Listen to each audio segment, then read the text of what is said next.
بسم اللہ الرحمن الرحیم۔ السلام علیکم۔ میں اپنے کمرے میں بیٹھا فیس بک پر بھولی لڑکیوں کو شہزادیوں پریوں کے القابات سے نواز رہا تھا کہ امی کی آواز کانوں میں پڑی۔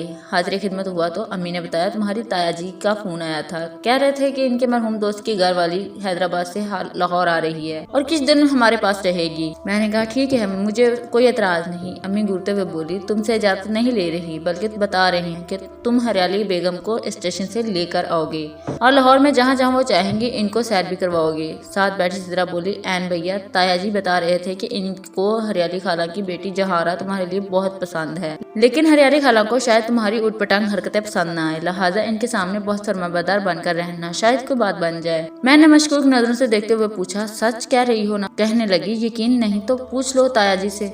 تایا جی سے مجھے جتنی مار سکول کے دنوں میں پڑ چکی تھی ان سے پوچھنے کا تو سوال ہی پیدا نہیں ہوتا تھا۔ میں نے کہا نہیں آپی، مجھے بہت تمہاری بات پر یقین ہے۔ اگلے دن میں مقرر وقت پر اسٹیشن پر تھا، ٹرین تھوڑا لیٹ پہنچی۔ ہریالی خالہ سے میری بات فون پر ہوتی رہتی تھی۔ میں ان کے بتائے ہوئے ڈبے کی طرف بڑھا، مسافر اتر رہے تھے۔ میں راستہ بناتے ہوئے اندر گھس گیا۔ سامنے سیٹ پر ایک دھان پان سی اور گھوڑی چٹی خاتون سفید کرتا اور چوڑی دار پاجامہ زیب تن کے میری منتظر تھی۔ میں نے اپنا تعارف کرایا تو انہوں نے میری میلی سی جینز اور ٹی شرٹ کو کافی ناگواری سے دیکھتے ہوئے کہا اچھا تو تم ہو این میاں؟ میرے نام کے ساتھ پہلی بار کسی نے میاں لگایا تھا۔ میں خود کو ٹرین کے اندر اسپائڈر مین کی طرح اڑتا ہوا محسوس کرنے لگا۔ ان کی آواز آئی این میاں ہمارا سامان اٹھاؤ اور گھر چلو۔ تو تھوڑی دیر بعد ہم ٹیکسی میں بیٹھ گھر جا رہے تھے۔ گھر آتے ہی ہریالی خالہ سب سے گھل مل گئی، مجھے کہنے لگی این میاں پان کھاؤ گے؟ میں بولا نہیں خالہ۔ پھر پوچھا سگریٹ بیڑی کا شوق تو ہو؟ میں نے پھر نفی میں جواب دیا تو کہنے لگی میاں چائے تو پیتے ہی ہوگے؟ میں نے کہا خالہ وہ بھی کم ہی پیتا ہوں۔ اپنی طرف سے میں بہت اچھا بننے کی کوشش کر رہا تھا کہ شاید خالہ میرا انٹرویو لے رہی ہیں۔ خالہ کہنے لگی ارے میاں تبھی تو تمہاری صحت نہیں بنتی، 5 چھالیاں کھایا کرو، دانت مضبوط رہتے ہیں۔ میں نے کہا خالہ جی آپ کا حکم سر آنکھوں پر، آپ کھلا دیجیے۔ ہریالی خالہ نے ایک گلوری میری طرف بڑھائی تو میں نے منہ میں رکھ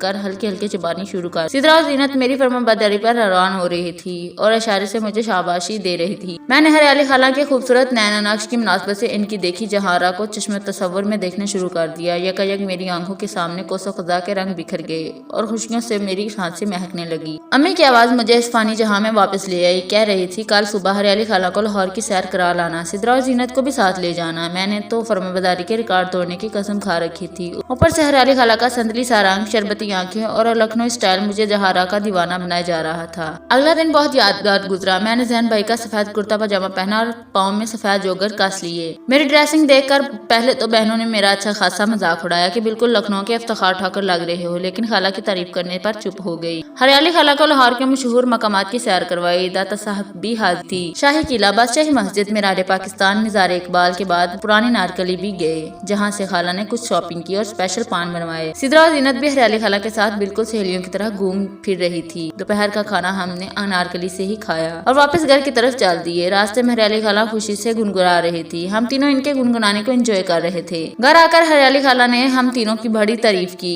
اور امی سے کہا بہن جی آپ کے بچے ماشاءاللہ بہت سلجھے ہوئے ہیں۔ امی ہریالی خالہ کی بات سن کر بولی ہاں بہن بہت اچھے بچے ہیں، آپ دعا کریں اللہ تعالیٰ ان کے نصیب بجی اچھے کرے۔ رات کے کھانے کے بعد ہریالی خالہ زینت اور سدرا سے باتیں کر رہی تھی کہ مجھے آواز دے کر بلایا گیا۔ زینت آپا نے کہا این بھیا خالہ نے پرانا میوزک سننا ہے، تو ہم نے انہیں بتایا کہ پرانا میوزک تو این کی کمزوری ہے، چلو خالہ کے پاس بیٹھ کر لیپ ٹاپ پر ان کو پرانے گانے سرچ کر کے سناؤ۔ خالہ نے کہا این تم تو بہت باذوق نکلے لڑکے۔ میں ہونکوں کی طرح سب کے چہرے دیکھ رہا تھا، ابھی تھوڑی دیر پہلے ہی میں نے چٹیاں کلائیاں وے سن رہا تھا۔ خیر لیپ ٹاپ لے کر زینت کو گھورتا ہوا خالہ کے پاس بیٹھ گیا۔ خالہ نے فرمائش کی این سریا کا کوئی سگ بھی گیت سنا دو۔ میں نے تو نام ہی پہلی بار سنا تھا، یوٹیوب پر سرچ کیا تو کچھ آپشن ملے۔ خالہ سے پوچھا آپ نے سریا ملتانکر کا کہا ہے یا سریا خانم کا؟ بالک پاکستانی گیت بھی سنیں گے، ابھی تو انڈین سریا کے سناؤ۔ میں نے اندازے سے ایک سانگ پر کلک کیا تو خالہ دھن سن کر ہی ہجوم اٹھی۔ گیت تھا مرلی والے مرلی بجا سن سن مرلی کو ناچے جیا۔ سدرا میری شکل دیکھ کر ہنسے جا رہی تھی جبکہ ہریالی خالہ گانے میں مست ہو چکی تھی۔ پھر خالہ نے گیتا دت کے گانے کی فرمائش کی تو زینت آپی میری چہرے کی تاثرات دیکھ کر لوٹ پٹ ہو گئی۔ میں نے سرچ کر کے گیتا دت کا سانگ لگایا تو خالہ کے چہرے پر خوشی چھلکنے لگی۔ بابو جی دھیرے چلنا پیار میں ذرا سنبھلنا، یہ گانا تو مجھے بھی بہت اچھا لگا۔ خالہ فرمائش کرتی رہی، میں گانے چلاتا رہا۔ مجھے پرانے گیتوں کی شاعری، میوزک اور آوازیں سب ہی لاجواب لگے۔